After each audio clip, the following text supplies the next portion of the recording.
Hi, and welcome back to another edition of the Michigan Lacrosse Review. My name is Greg Norman, your host.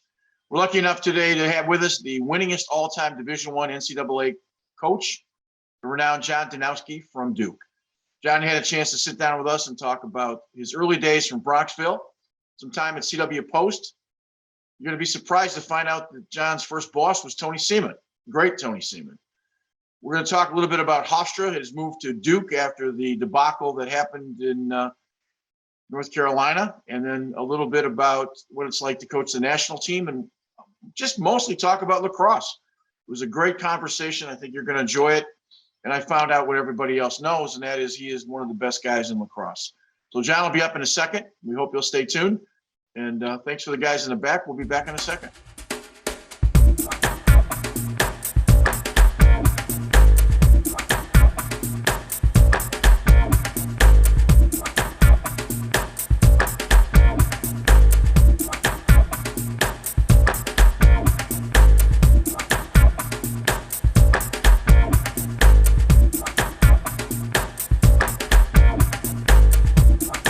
Welcome back to another edition of Michigan Lacrosse Review. We are lucky enough today to talk to the renowned John Danowski, head coach at Duke. And I don't want to embarrass John, but he is the winningest all-time Division I coach after, is this year 37, John? Let's see, 21 at Hofstra. This will be 16 at Duke and 3 at CW Post, LIU. That's so long time. Long time. Well, first of all, thank you for taking the time to talk to us. Oh, you're welcome. That's this is a lot of fun. I don't get to do this that often, so I'm delighted. We get a chance to start every conversation, and we start sort of from the beginning. So I want to go way back to Westchester County and Bronxville, which is where it kind of started. And your dad was a sort of a star football player at Fordham in the late 30s when, football wasn't – Fordham had great teams, and they were considered – great program. So you kind of grew up in an athletic household. Is that fair? Absolutely. I was born later on in life, in my parents' lives. My dad was 44, my mom was 39, but my dad played for the Giants from 1934 to 1941. When he played at Fordham, they beat Alabama 2-0 at the Polo Grounds in front of 60,000 people in like a torrential downpour. Right. They would play NYU at Yankee Stadium in front of a packed house. Football was a little different, but it was that was the era that he grew up in. There's a lot of people don't know, but the professional softball, fast pitch softball at the end between the late part of the 1940s, early part of the 50s, they draw 25, 30. They draw as many as big time division. I mean, professional softball was a huge sport. There's just the world was a little different then. So no doubt, and it was a for my dad, he was the first of 15 children in his family and the first to go to college. So for him to go to Fordham, to get a scholarship, to play football, and he also played basketball for his first couple of years as well. It was a big deal. Being a little bit older, do you still do all the same, coach the little league team and do all those stuff as you as a kid? No, he didn't. My dad was, he believed in a hands-off, kind of thing, and that I was going to enjoy athletics if I wanted to enjoy athletics. So he never coached me. Would come home. I played quarterback in high school, junior high, JV, varsity. He would give me, his insights every once in a while, but extremely hands-off. Where'd you pick up a lacrosse stick the first time? Well, my brother was 14 years older than me, right? Okay. So my brother went to Hofstra, played at East Meadow, same high school I went to. And so my brother played lacrosse and played football. So, it was around. So when I was in first grade, second grade, third grade, I was going to Hofstra games. I grew up, watching. When my brother was 21, I was 7. Right. And so, second, third grade, I would go back to what was called Calkins Field. It was behind the field house, and watch them play. And so, I had to stick in my hand, relative to my peers at that age, pretty young. From East Meadow, you go end up at Rutgers. And I'm curious why that school. Well, at the time, Rutgers, Bob Naso was the head coach. He went to Swanica High School, where my high school coach, Jack Cayley, who's in the Lacrosse Hall of Fame. Unfortunately, Jack just passed away in August, but they were both of cut the same cloth, and a lot of us were recruited to play two sports. So there were a lot of us that played lacrosse and football and baseball.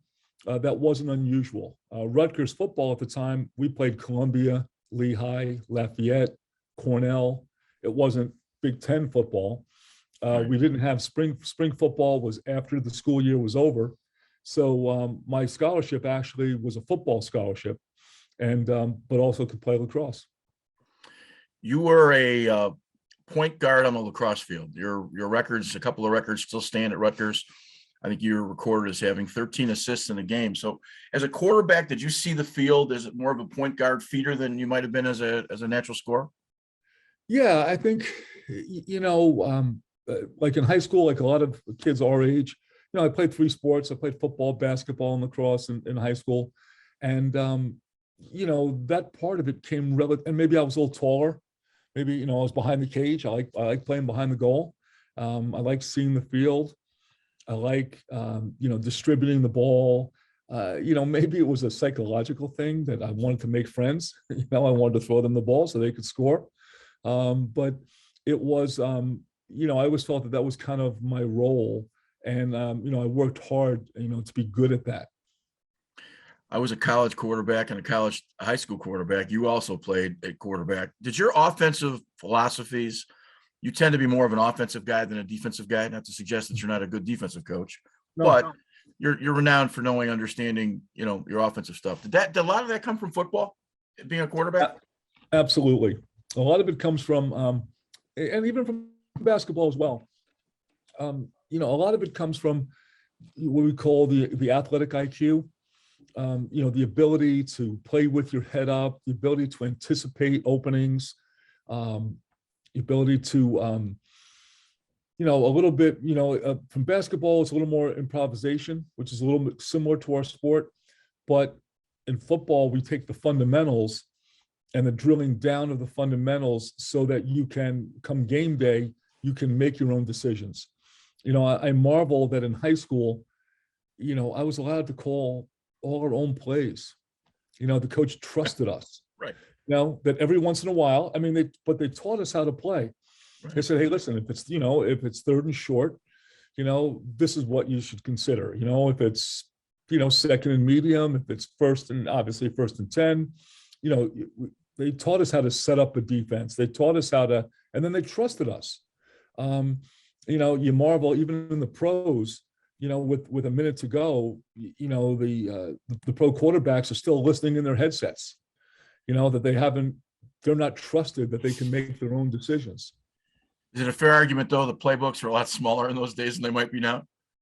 No doubt about it. No doubt. I remember, 3 yards in a cloud of dust, and a couple of tight end drags, and the playbooks were considerably smaller. So that was. What'd you like about Rutgers? I don't think people here in the Midwest realize what a good academic institution Rutgers was and is. Well, for me, it gave me, the first thing was the academic piece, right? It was, I had my heart set on going to Penn. I really wanted to go. Jim Adams was the head coach at Penn at the time. And I went to lacrosse camp my summer of my 9th grade, summer of 10th grade. And Jim was at West Point. It was a West Point affiliated camp. And it was, I just thought he was, and if you believe this or not, Penn cost $5,000 a year. And my family, that was too much. Yeah. And Rutgers was a full scholarship, was a chance to play varsity as a freshman, where at the time Penn still had freshman lacrosse. So you couldn't play varsity. Right. So, I played freshman football, I played varsity lacrosse, I had an opportunity, and it was 2 hours from home. So it provided the best of everything. And the best thing about Rutgers was the people.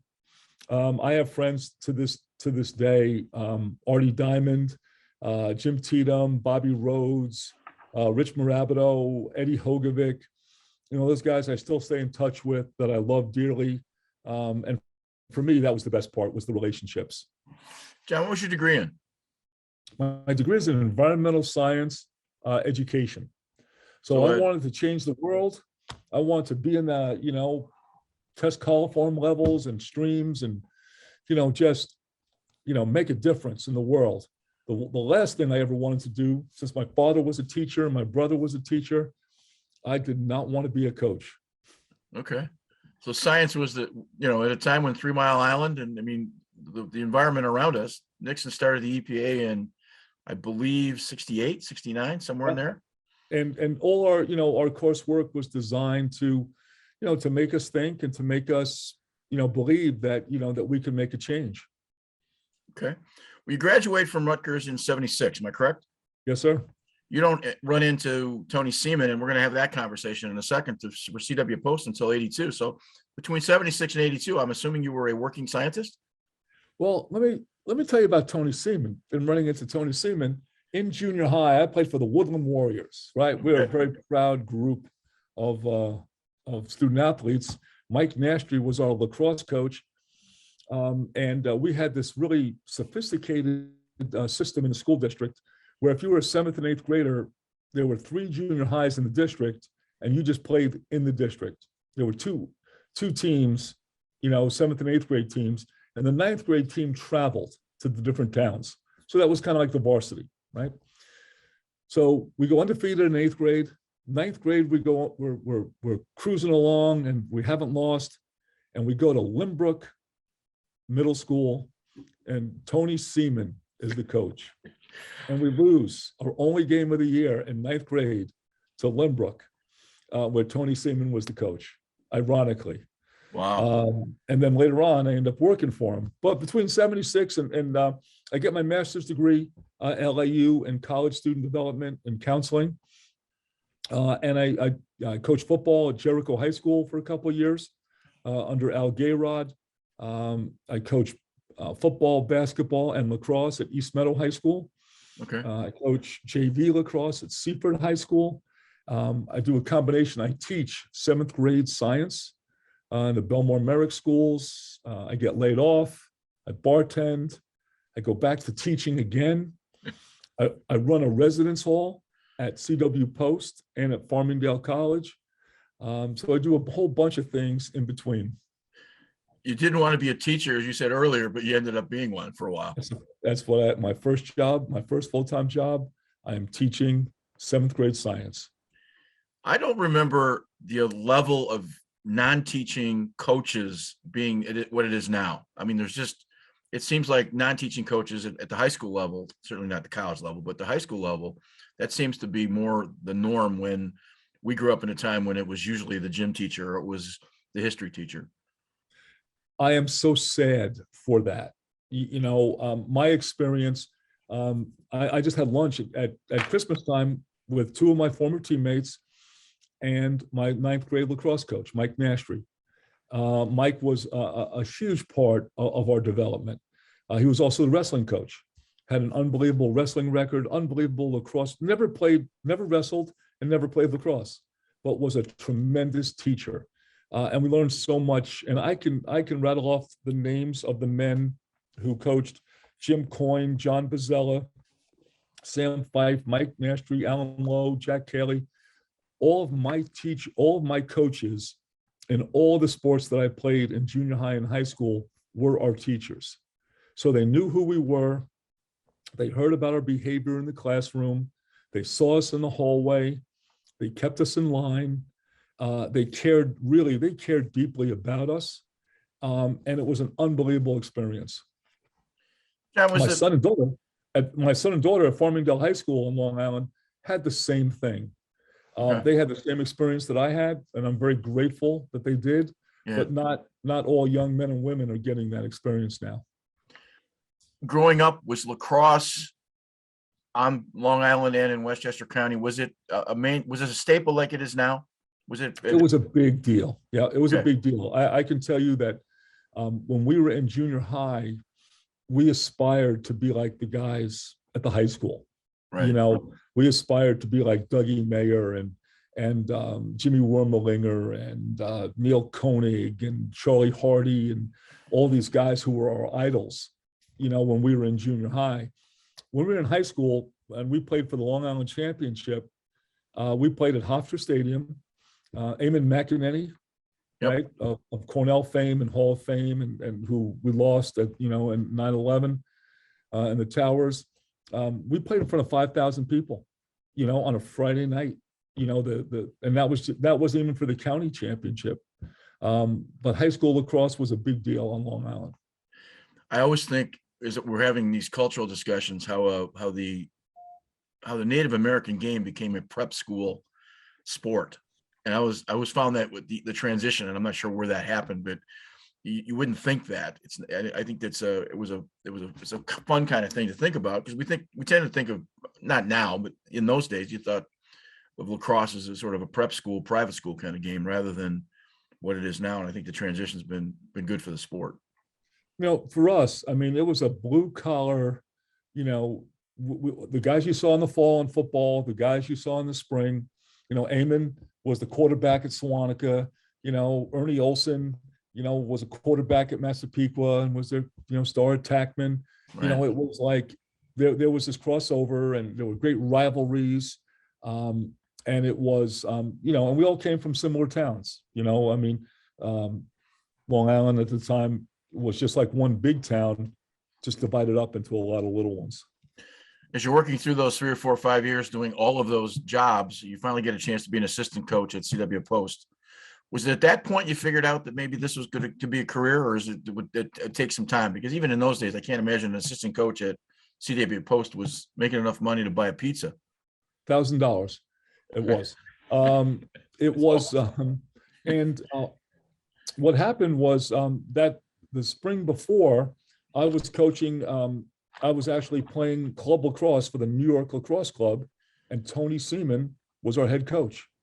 And we used to play our home games at CCNY in New York, right? And they didn't have a blade of grass on the field, right? But we didn't care. We all drove in from Long Island, New Jersey, wherever guys were coming from. We would play. We had a blast. And then Tony, that's where I developed a relationship with Tony. He asked me if I wanted to, coach with him at Post. And that year, I was actually a grad assistant at Columbia in football, where I mentioned Bob Naso before. Bob is now the head football coach at Columbia, Right. Who was my lacrosse coach my first 2 years at Rutgers. So now I'm going to give college football a shot, right? And I realized very quickly that if your X's are not faster than their O's, you don't got a real good shot at winning, but you're still putting in like 90 hours a week. Right. So I thought that's really not for me. And then I had a chance to coach that spring with Tony. So he's there a year, he leaves, you take over in your second year for 3 years as a head coach. It was incredible. Tony did something that people, I don't know, realize. He was a high school teacher, right? And on Long Island, that pays really well. He's married. He's running a great program at Lynbrook High School. He decides to take this jump to CW Post. And CW Post was was not a lot of people paid attention, to CW Post lacrosse during that time. We go 13-3 in the year that we're together. Big win was over Air Force. We play Adelphi, we lose to Adelphi by a goal. And he gets the job at Penn. Now, it was incredible. So the job at Post now is going to pay, the head job is going to pay $4,000. And I jump at it. Let's go. John, you have to explain, though, that Division III schools in that era were a number of them. Denison. I mean, I can think of a number of programs that were as good as some of the Division I programs because kids wanted to go to private school. It's changed. The landscape's changed now, but there was a dozen Division III schools in that era up through the 80s that could continually beat a lot of the Division I teams. Well, there's no doubt, and we were in this quasi state. I don't know what exactly we were, but we played Rutgers. So the next 3 years, we play Rutgers, we play Army, we play Hofstra, we play Delaware. We beat them all. We beat Rutgers, we beat Army, we beat Delaware, we beat Hofstra 2 out of 3 times, we had some terrific kids. Now, the year I left, my first year at Hofstra, Tommy Postel takes over, and Tommy and they get to the NCAA tournament, and they play Rutgers in the first round of the NCAA tournament. There's a lot of great coaches came out of Post. There's a bunch of guys that came through that school that went on to great success. So at this point, you got 3 years as a head coach, and obviously the Hofstra job opens up. When you got your master's, so at this point now at CW Post, do you figure out that maybe this can be a career? Well, still no, because the Hofstra job was going to be part-time. So Hofstra was de-emphasizing lacrosse at that time. So I was making $4,000, and I was the resident hall director. I was newly married, making $6,000 as the resident hall director, and 2 meal passes for my wife and I while school was in session. So making $10,000, 2 meal passes, and an apartment in the dorm. So pretty good deal, right, at the time. And I was living. It was great. We would do our laundry at the equipment room. It was like one big family. So I go to the president. I have a meeting with the president of Post, and I said, listen, I have a master's in counseling. I would like to be the academic advisor to the athletes because Post didn't have one. And I would like to work full-time. I would like to stay at Post. And they said, no, we're not going to do that. And then when they hired Tommy, they make him the academic advisor, and they have a full-time job. So I go to Hofstra. We get a $2,000 raise. We go from $4,000 to $6,000. So that's great.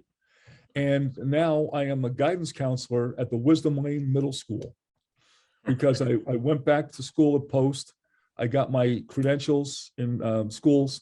I got my certificate in guidance. And so now I can be a guidance counselor full-time, and I can be a coach part-time. So my first year at Hofstra, I am, and all our staff is part-time. So we're just going to have some fun. We had a lot of fun at Post. Let's have some more fun at Hofstra. I think the team that took over was 3-11 before you got there, and you had all kinds of winning seasons. So obviously it was a good place to land, and you must have made, your staff must have made Hofstra rethink their idea as far as lacrosse goes. Well, slowly, it was Rich Donovan and Ernie Olson that I mentioned before. And we had some great guys who just loved lacrosse. They loved the game. They didn't care how much they got paid. Wayne Ament, a lot of us had very similar backgrounds. We liked each other, and we just enjoyed the challenge.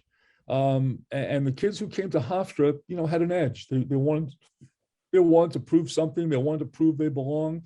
And it was, we had a great facility, Hofstra Stadium.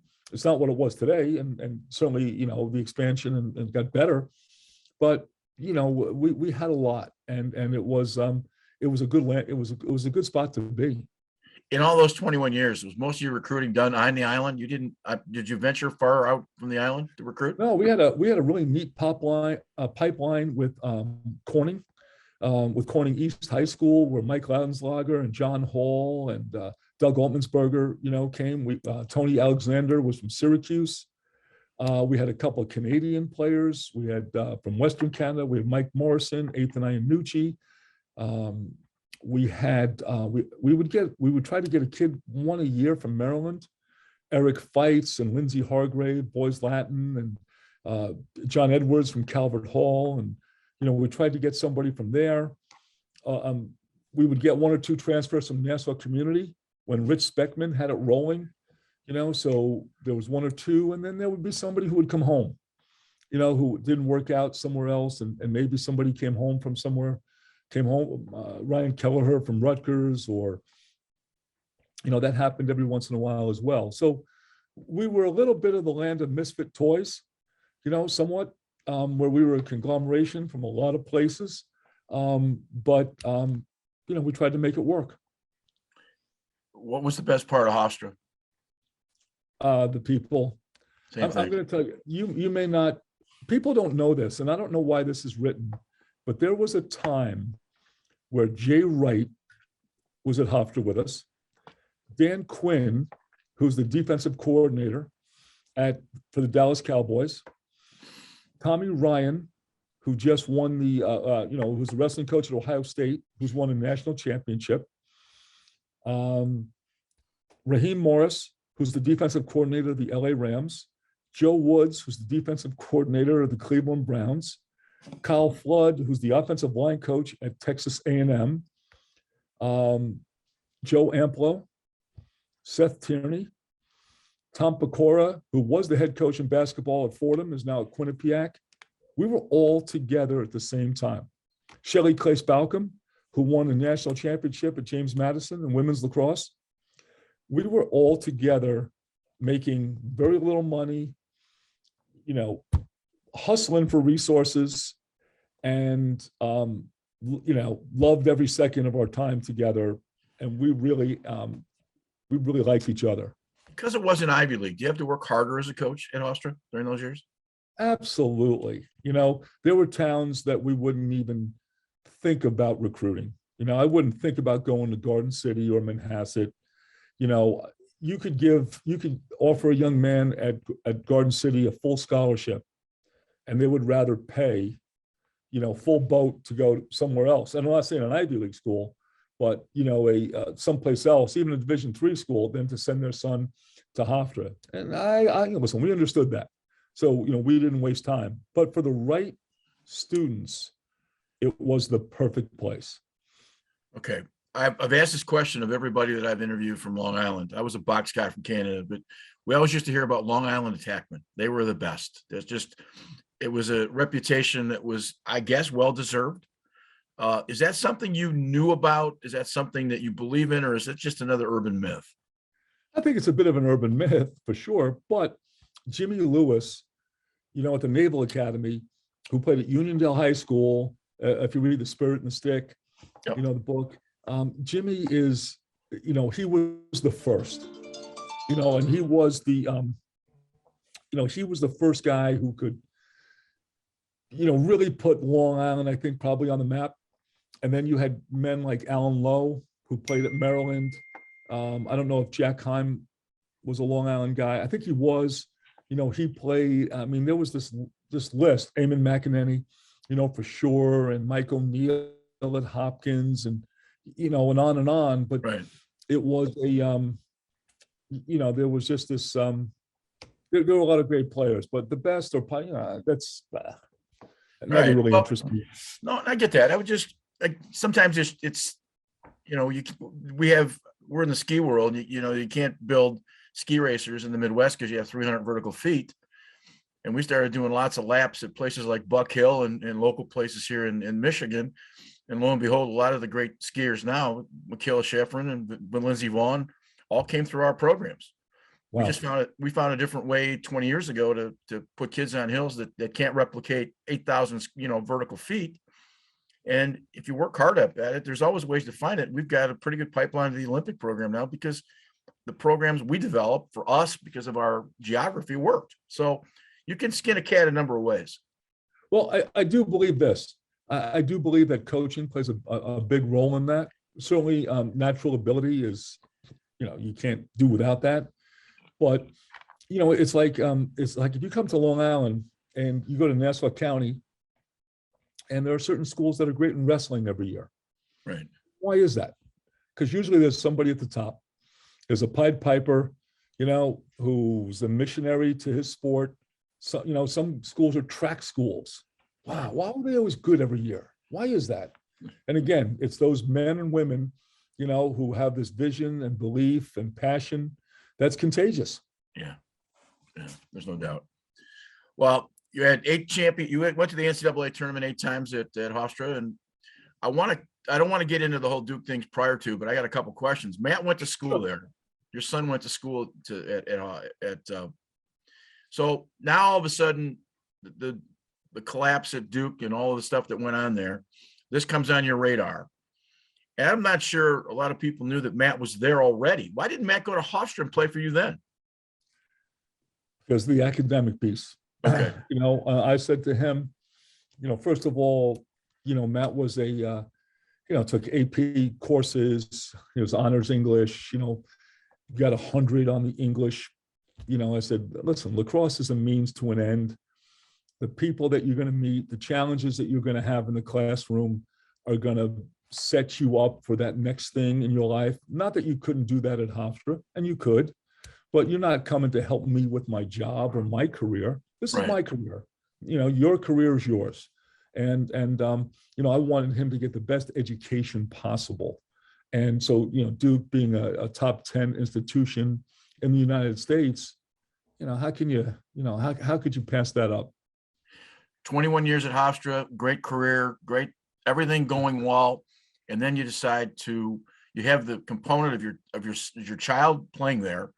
You're coming in on a situation that is less than positive, I think, at that point. University reinstated the program, I think, in March of 2000 or June of 2006. Yeah, June. Yep. And you take over. There has to be some interesting conversations with you and the wife. Absolutely. First, we're coming at Hofstra. We're coming off the best year of the 21 years. We go 17-1. We win 17 in a row. We lose to UMass the first game of the year, play UMass in the quarterfinals to go to the Final Four and lose in overtime. And so we come off a 17-2 season. We had a lot of seniors, but still, feeling really good about what we did. But, those 2 years, 2.5 years at Duke, I got down to Duke as much as I could to watch a couple of games or to go in the off season. And it was, it's an incredible place. It's got a lot of advantages. And I knew all these kids.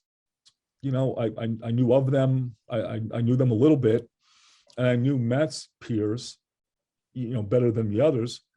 But it was really a chance to do good. First, I asked Matt's permission.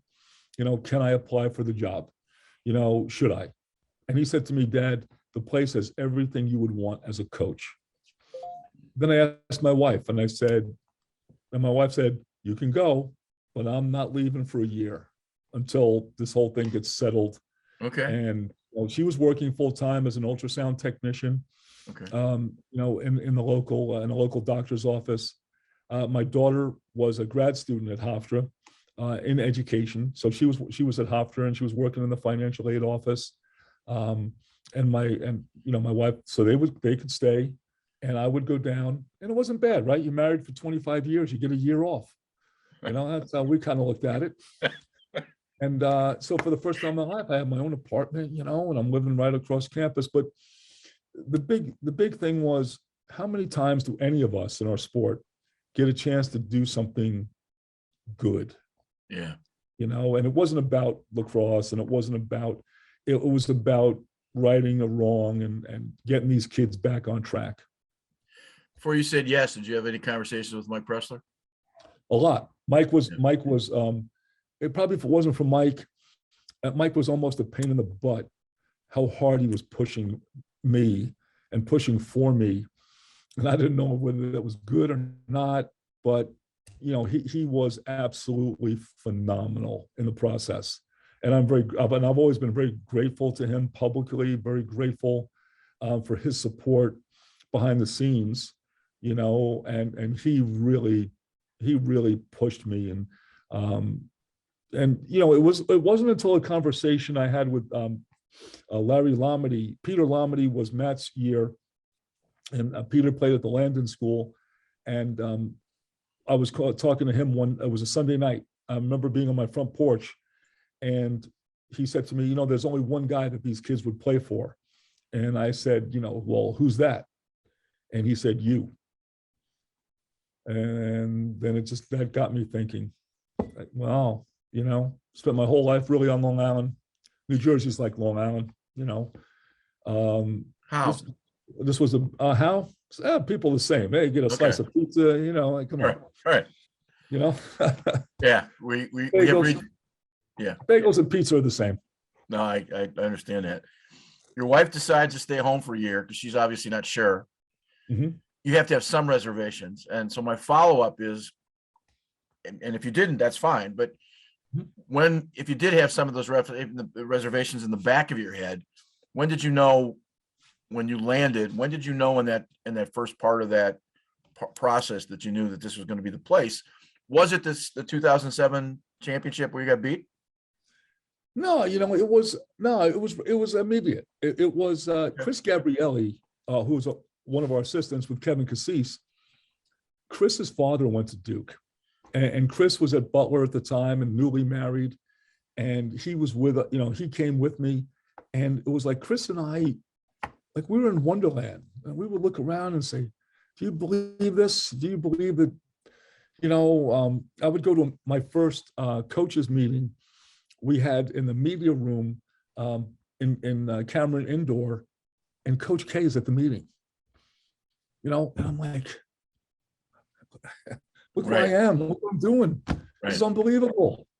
And I would walk around and I would walk past the chapel, or I would walk past, and just say hello to people. And, it was immediate. There was this immediate now there was going to be some ups and downs for sure.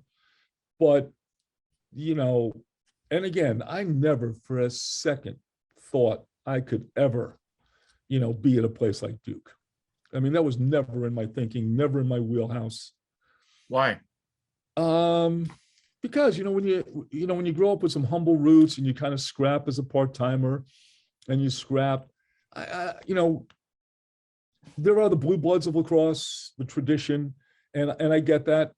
And so, being a guy from Hofstra, I even said in the interview, when I interviewed, I said, listen, I get if you don't want to hire me, that I'm Matt's father, that, I'm a parent in this thing, that, but I'm still going to support, the program. I'm still going to support my son and, and the whole bit. So it was, but I think, if you're always kind of scrapping and you always feel you're always a step behind, I don't know that you feel that you're worthy of that kind of position. The humble part of that statement is not shocking, but it's pretty remarkable that you've got your feet on the ground as well as you do. That's got to be a testament to parents, your parents, I would think. Well, I you know what? You're right, because my mother would always say to me, if I had a good game in high school, don't get too big for your britches. Don't think you're better than you are, and she would always, very few times was it ever, wow, you were really great today, or you played really well. It was, don't get too, and so I still hear her voice from time to time. I had a father who played about 200 games in the NHL, and when it was a 6-team league, but was essentially a career minor leaguer who made $14,000 a year, who had to come home and roof houses for his father-in-law in the summertime to make ends meet, to put his wife through law school. So he never thought of himself as a pro athlete. Now, he'd be a journeyman defenseman today, probably making X amount of money, but there was never a cockiness to the process, because, it was one step away from going back to being a full-time construction guy. So you didn't get too cocky. And this is a guy who, had played the sport. There was nobody in our neighborhood asking for autographs, because you just had a different way of looking at the process then than you do now. And I think that comes from maybe the generation of our parents who came through the Depression. And I do agree with that. I do think the Depression, I do think World War II, the Korean War, those things, really created this value system, that was based upon humility, service, the importance of, your fellow man. How old was Matt? What grade was Matt in when Duke went through their stuff in 6? What was he? He was a junior. Okay, so he was a senior when you got there in 7. Yes. Was there Yeah. some vindication, and maybe that's maybe the wrong word, but get to the finals? That's got to be at least a breather. Well, I will say this, that for the players, the underlying, since they went to the finals and lost by a goal when they were sophomores, and their junior year obviously was suspended, but there was this underlying feeling that if we win, we show everybody we're good guys. But if we lose, everybody thinks we're bad guys. And that was tough to overcome. That was the biggest challenge. At the end, when they lost, when we lost in that game, there was this tremendous, just to go back a little bit, before the game, we had beaten Hopkins during the regular season at home handily. And we had just scraped by Cornell in the semifinals. And we had lost to Cornell during the year. And so before the game, the player said to me, "Coach, can we just talk to ourselves without the coaches in the room?" So we left the room. It was their team. I felt like I was a bit of a caretaker that year because this was really Coach Pressler's team. And the guys, whatever they said to each other, they came out so tight. It was 10-4 at half. We were losing. I said to them at halftime, "Hey, fellas, here's the deal. You're going to lose 20-8. So go out second half, relax, have some fun, and enjoy the second half." Well, sure enough, we tie it up. We hold them to like 2 goals, and we lose by 1, at the end.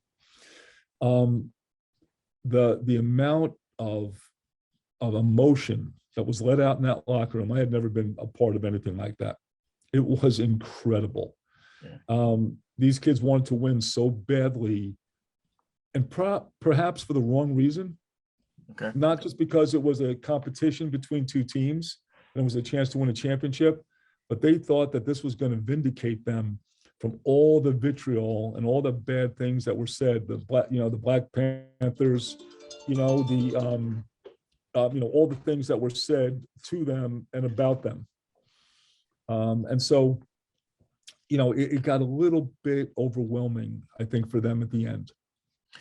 Real quick, when you're in that locker room, can you separate Coach from Matt as far as your son is concerned, and between Coach and Dad? Not at that point. Yeah, I could during the year, but at that point, your heart broke for all those kids. Yeah. And Mike Pressler actually came into the locker room. Everybody was sobbing, everybody was emotional, and it was a release. Yeah. It wasn't until April that the 3 players were declared innocent, which, in law, you usually declared not guilty.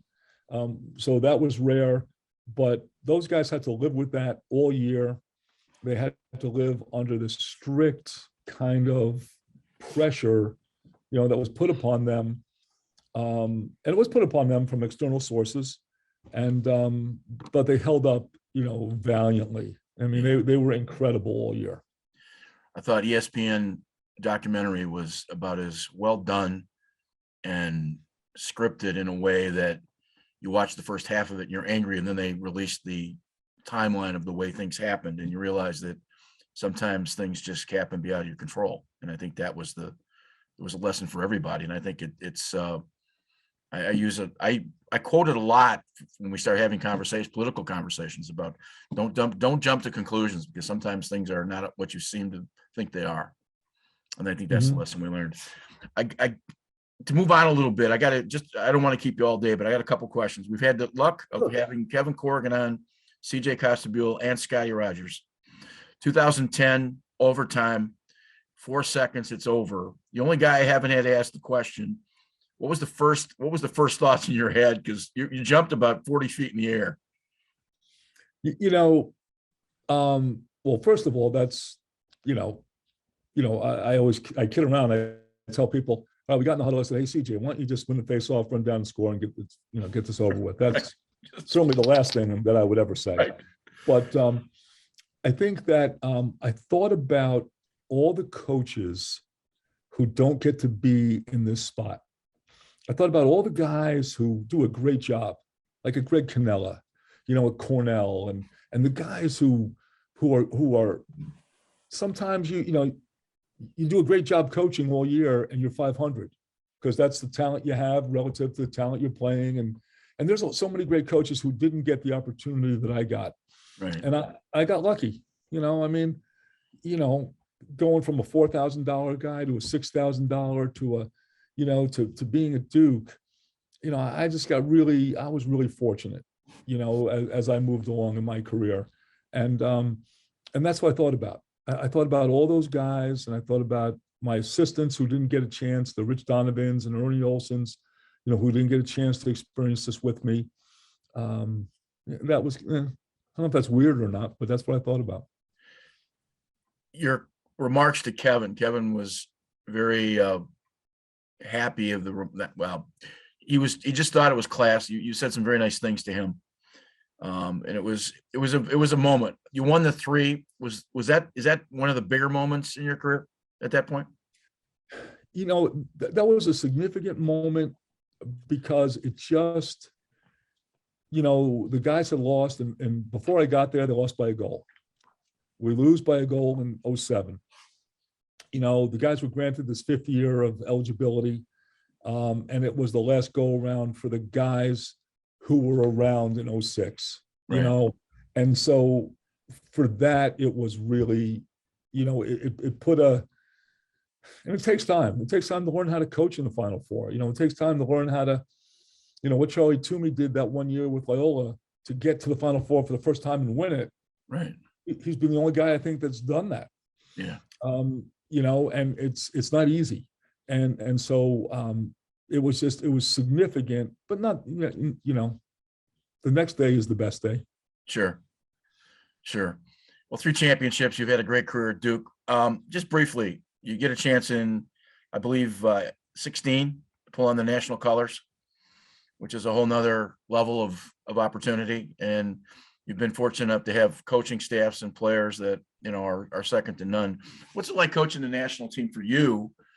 And what's your thoughts? I wanted to see if what we believe in and what we coach works with the best players. Traditionally, U.S. lacrosse, they would have a tryout, pick the best players, and then go have a team and go play. Well, that doesn't work, and they lost in 14, they lost in 06, and they won in 10, but if Ned Crotty doesn't play really well at the end of the game, they don't win in 10 either. And so, listen, these games are always close and great, and they've proved to be unbelievable, athletic competitions. But I wanted to see if getting a group of guys where the team is more important than the individuals, and where it's all about, and it's not about playing for the colors of the USA. It's about playing for those guys, in that locker room. And, and that was part of the experience that I really enjoyed, because we had a lot of guys we had guys who had gotten cut from the team. We had guys who, had lost. We had guys who was their first time. We had coached the Suns. We had guys who were, it was just a really good mix of men, on that team. You mentioned the 06 championships. I had a chance to be involved in that. And I think what hurt anything is your former player, Nicky Polanco, had to run into a buzzsaw in Gary Gate the last quarter of that game in London, Ontario. I don't think I've ever seen a guy play 12 or 14 minutes of lacrosse that was any better in the world. And I think at the time, Gary was about 41 or 2. Right. I think he had 5 or 6 goals in a 108-degree day. And as good a player as Nicky was, because he walked out with the American flag, out in that extended arm. It was just not a good day for the Americans. And they'd won the previous Sunday.